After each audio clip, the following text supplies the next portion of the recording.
at the big house. Every other cabin on the plantation was also visited by the messenger, and every other slave was summoned to appear at the same place. So they dropped their work like obedient and marched in whispering groups to the master's residence. They knew very well what the summons meant for us, although none of them about the happenings. None of them could read. You skipped the line. None of them could read. They had somehow kept informed about the happenings in the outside world, and for months past they had known that the great man Lincoln had proclaimed the freedom. Still, they had pretended not to know, and until the dreadful war closed, they had gone about their daily work as usual. But now that the wild men returned from the battlefield, they understood that slavery was at an end, and that a new life would begin for them. Sometime before the war ended, Mammy Jane's husband had gone away to Malden, West Virginia, and there had found work in the salt furnaces.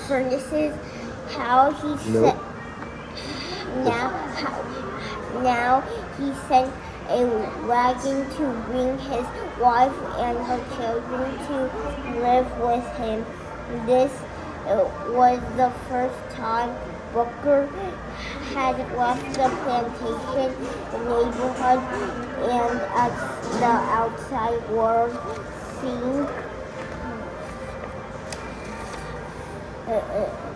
very wonderful to him, but the trip was a long, hard one. Don't read when you're yawning. Led across the road.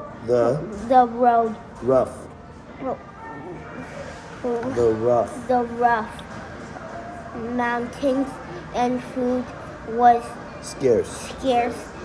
The children walked much of the distance, sleeping at night in the wagon or on the ground. Finally, after several days of travel, they arrived at the little shanty. In Malden, where they began their new life. Good job.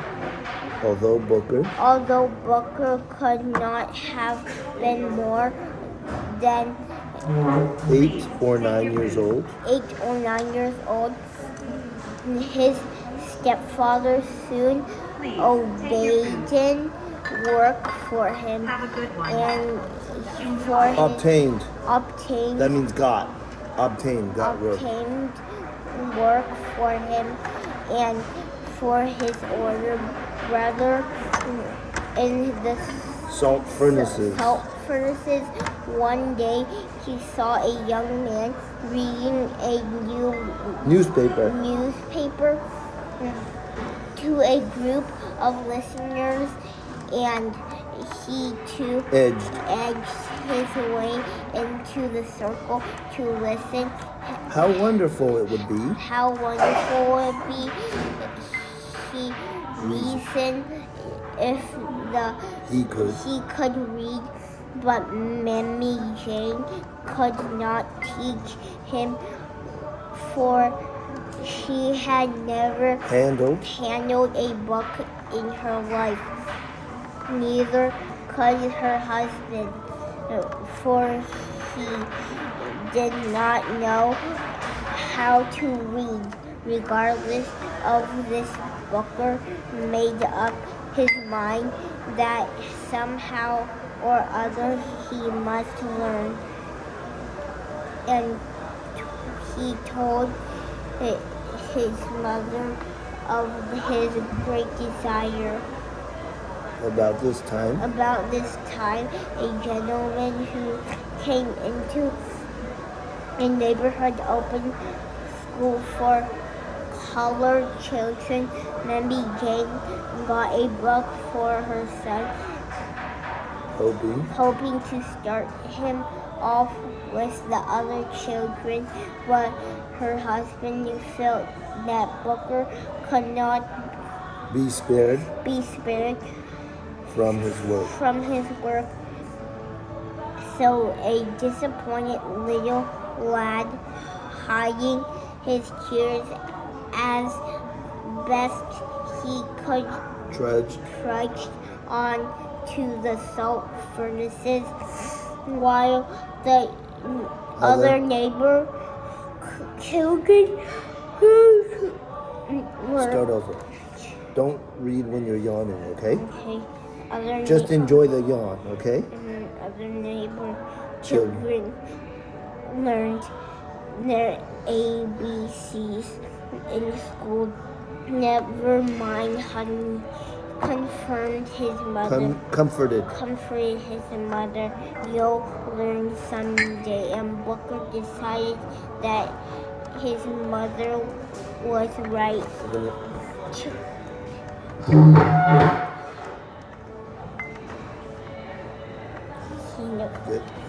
Read here. Day after day, the little black boy had seen barrels of salt packed in the mines and marked with certain letters.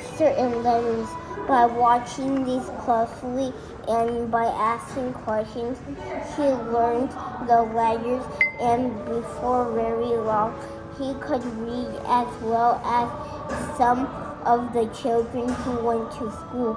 Then, after a while, his stepfather consented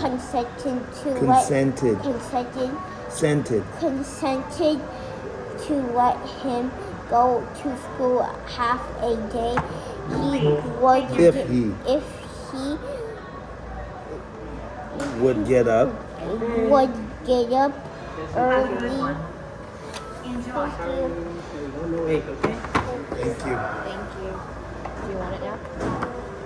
Yeah. Thank you. I brought you a little extra sauce. All right. Thank you. You like it? You know? Okay. Yeah, that's great. All right, great. Let's finish this paragraph.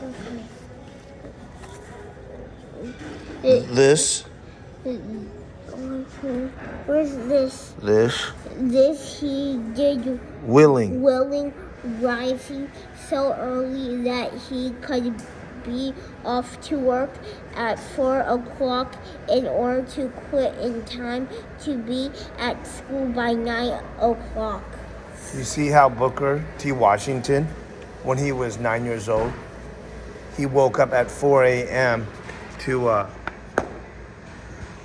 He woke up at 4 a.m. so he could get to school, to work, and then so he could get to school at 9.